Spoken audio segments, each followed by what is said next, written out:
तर नमस्ते मित्रांनो, मी तुमचा ऋषी. तर आज आलतो लवकरच घरी. तर हे बघा, 8:30ला आलो होतो घरी. पण काय करणार, घरी येऊन बी काय फायदा नाही. घरचेच नाहीत कोण. मम्मी गेली गावाकडे लग्नाला बार्शीला. तर एकटाच आहे घरी. जेव्हा म्हणलं तरी एकट्याला भूक पण लागा नाही, जीव पण वाटत नाही. आता जाऊ द्या, पप्पा हे येते. भाऊ गेला मम्मीला सोडाय.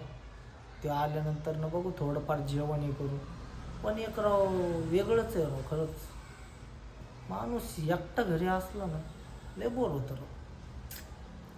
आले मम्मी दिसली की जरा बरं वाटतं. जेवाय दे, हे दे.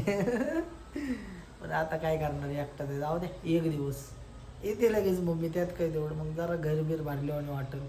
माझ्या भावाचं बी लग्न आहे. लग्नाला या तुम्ही. पुन्हा माणसाला सांगितलं नाही, या लग्नाला आळंदीत लग्न आहे. तर चला बाय. आता बसतो एकटाच, काय करावं आता. टी व्हीला रिचार्ज पण नाही. टी व्ही तिथं बंद करून ठेवली, तर बसलो. जाऊ द्या, बाय, लव यू.